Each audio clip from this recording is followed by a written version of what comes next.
बिस्मिल्लाहिर्रहमानिर्रहीम। मैं हूं डॉक्टर नज़ीर सिद्दीकी और आप देख रहे हैं मेरा यूट्यूब चैनल। नाज़रीन इकराम, पिछले एक हफ्ते के दौरान हमने ज़ाती तौर पर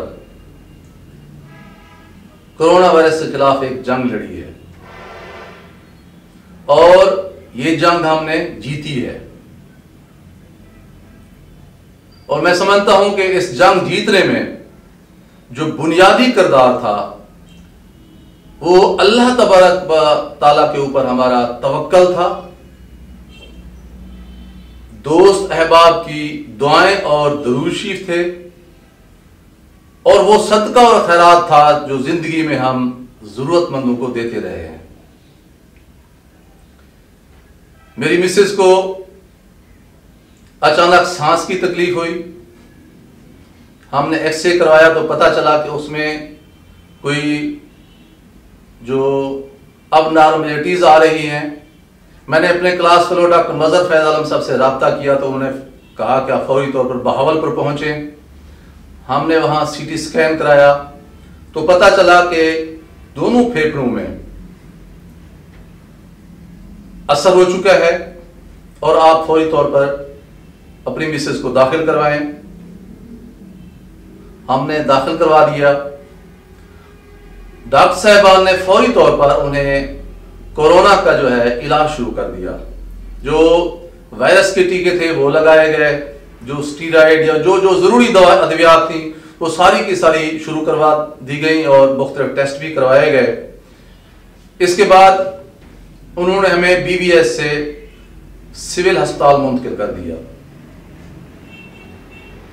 मैं था और मेरी मिसेस थी और हमारे साथ सिर्फ एक ड्राइवर था। अल्लाह ताला की मेहरबानी से हमें वहाँ सिविल अस्पताल में एक साइड रूम भी मिल गया। डॉक्टर साहबान की मेहरबानी से, ज़ाहिर मैं डॉक्टर हूँ, हमारी अपनी कम्युनिटी थी। और फिर ये जो डॉक्टर साहबान वहाँ काम कर रहे हैं वो सिर्फ डॉक्टर नहीं है, मैं समझता हूँ वाकई मसीहा है। वहाँ हमने 5-6 दिन गुजारे हैं और आप यकीन जाने कि इन 5-6 दिन के दौरान मैं सिर्फ उसी कमरे तक महदूद रहा हूं कि मैंने अपनी मिसेस की देखभाल भी करनी थी और मैंने अपने आप को इस बीमारी से बचा कर रखना था। और तीसरा बंदा हमारे साथ जो था वो मेरा ड्राइवर भी है, मेरा अपना अजीज भी है, जफर। पूरी हिफाजती तदाबीर के साथ हम उसे बाहर भेजते थे। जो जरूरी टेस्ट थे, जो खाने पीने की चीजें थी, उसने पूरी किट लगाई हुई थी, उसने मास्क पहना हुआ था, बाकी हर तरह से हमने हिफाजती तदाबीर अख्तियार की हुई थी। और फिर मैंने इस दौरान अपनी मिसेस के हवाले से सोशल मीडिया पर पूरी मालूमात मैं अपने दोस्तों को देता रहा और दुआओं की दरख्वास्त करता रहा। और मेरे दोस्तों ने, मेरे रिश्तेदारों ने अपने अपने घरों में दुरूद शरीफ पढ़वाए, खैरातें की और मस्जिदों में दुआएं करवाई। और मैंने दोस्तों से कहा से किसी को भी मेरे पास आने की जरूरत नहीं है। मैं नहीं चाहता कि किसी की जान को खतरा हो, किसी को मुश्किल हो, कोई हमारी वजह से परेशान हो। आपकी कंट्रीब्यूशन ये है कि आप घर बैठ के सिर्फ दुआ करें। अगर कोई हमारी मदद कर सकता है तो वो सिर्फ अल्लाह की जात है। क्योंकि मेरी मिसेस को ऑक्सीजन लगी हुई थी, उनका सांस लेना मुश्किल हो रहा था।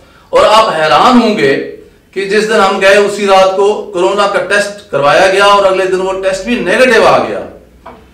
और डॉक्टर साहबान ने हमें ये बताया कि इनको 10 दिन हो गए हैं कोरोना हुआ है। और ये अल्लाह ताला का मौजज़ा देखें कि इन 10 दिनों के दौरान हम घर में इकट्ठे रहते रहे हैं। मैं, मेरे 3 बेटे और मेरी छोटी सी बेटी है और हम में से किसी को यह तकलीफ नहीं हुई। और मेरी मिसेस को भी इस दौरान कभी बुखार नहीं हुआ, कभी खांसी नहीं हुई, कभी सांस नहीं चढ़ा, कभी जिस्म में दर्द नहीं हुआ, कोई तकलीफ नहीं। अचानक ही उन्हें सांस चढ़ाया और हम ले गए तो उन्होंने कहा है ये तो कोरोना हुआ है 8-10 दिन पहले और अब ये काफी इन्फिल्ट्रेट कर चुका है, आपके लंग्स को, फेफड़ों के ऊपर असर कर चुका है। तो आप सोच सकते हैं, समझ सकते हैं, तस्वुर में ला सकते हैं कि एक इंसान अकेला 5-6 दिन एक कमरे में बैठकर किस तरह उसने जिंदगी गुजारी होगी।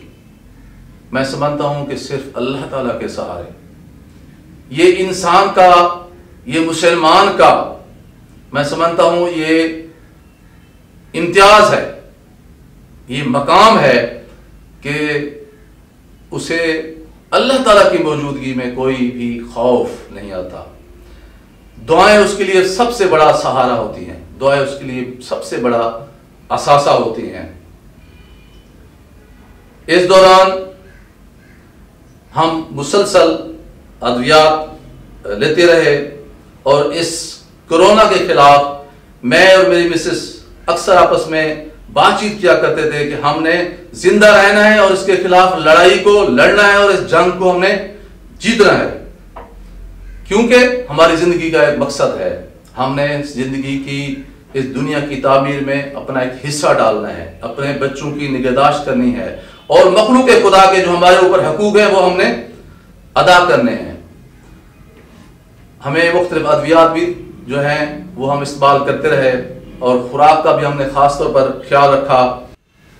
नाज़रीन किराम, आखिर 5-6 दिन बाद जब सारे टेस्ट नॉर्मल हो गए तो हमें डॉक्टर साहबान ने छुट्टी कर दी, मुख्तलिफ अद्वियात तजवीज़ कर दी जिनमें कुछ स्टीरॉयड भी शामिल हैं और ये भी कहा गया है कि अगर आपको ज़रूरत पड़े, सांस की तकलीफ हो, तो आपके घर में ऑक्सीजन का सिलेंडर भी होना चाहिए ताकि बावक्त ज़रूरत आप उसे इस्तेमाल कर सकें। इसके अलावा आपने काफ़ी अर्से तक इनकी जो इम्यूनिटी है, जो कुव्वत मुज़ाहमत है, उसको बढ़ाने के लिए आपने सरबैक्स की गोली भी खानी है, विटामिन सी भी लेना है, विटामिन डी के टीके भी इस्तेमाल करने हैं, बाकी कुछ और भी अद्वियात हैं। इसके अलावा आपने यखनी पीनी है और कीमा इस्तेमाल करना है, सूप इस्तेमाल करना है, ड्राई फ्रूट खाने हैं, फ्रूट के जूसेस हैं वो इस्तेमाल करने हैं, देसी उबले हुए अंडे आप इस्तेमाल कर सकते हैं। ये सारी वो हिदायत हैं जो डॉक्टर साहबान ने हमें दी हैं और जिन पर हम अमल कर रहे हैं। दोस्तों, ये नाशुक्री होगी कि मैं उन लोगों का नाम ना लूं जिन्होंने इस मुश्किल वक्त में हमारा साथ दिया।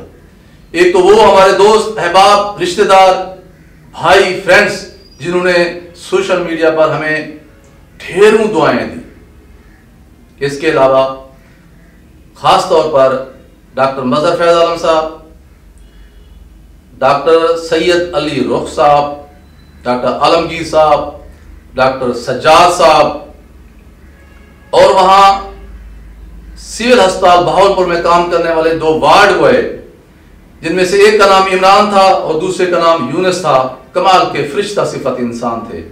और वो मेरी बेटियां जो सिस्टर्स की शक्ल में वहां काम कर रही थीं, अपनी जिंदगियों को खतरात में डालकर दूसरों की जिंदगी को बचा रही थीं, कमाल की वो बेटियां थीं।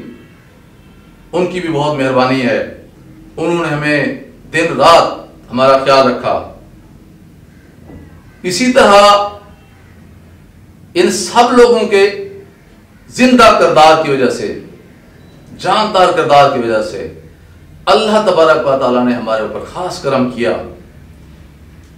मैं तो सिर्फ एक बात आप दोस्तों से गुजारिश करूंगा कि मेरा यकीन है कि जो हम अपने हाथ से किसी गरीब को सदका या खैरात देते हैं, अगर आप बचते हैं किसी भी मुश्किल से, तो सिर्फ उस सदका और खैरात की वजह से। आपके कोई भी अमल इससे आसान नहीं है जो आप किसी जरूरतमंद की जो मदद करते हैं। आप इसे भले खुदनुमाई का नाम दें, रियाकारी का नाम दें, या फिर आजी या इनकसारी का नाम दें, या शुक्रगुजारी का नाम दें, लेकिन यकीन करें जब आप मखलूक खुदा को थोड़ा बहुत देना शुरू कर देते हैं तो फिर खुदा ताला भी आपको सरफराज फरमा देता है। मैं अल्लाह तबारक व तआला को शुक्रगुजार हूँ, इसके बाद आप दोस्तों का शुक्रगुजार हूँ कि आपकी दुआओं के सहारे अल्लाह तबारक व तआला ने मुश्किल की इस घड़ी में हमें इस बीमारी का मुकाबला करने की तौफीक अता फरमाई है और महज अपने फजल व करम से हमें शफा से नवाजा है। मेरी दुआ है कि आप तमाम दोस्त इस मूजी बीमारी से महफूज रहें, लेकिन कभी भी आपने घबराना नहीं है, पूरी हिफाजत करनी है, एहतियाती तदाबीर अख्तियार करनी है और यकीन जानिए कि बचाने वाला जो है वो सबसे बड़ी ताकत रखता है और वो मेरे अल्लाह तबारक व तआला की ज़ात है। बहुत शुक्रिया। अस्सलाम वालेकुम। दोस्तों, आपसे गुजारिश है कि मेरे YouTube चैनल डॉक्टर नज़ीर सिद्दीकी को सब्सक्राइब करें, घंटी के बटन को ज़रूर दबाएं और इस वीडियो को लाइक करें और सोशल मीडिया पर ज़्यादा से ज़्यादा शेयर करें। बहुत शुक्रिया।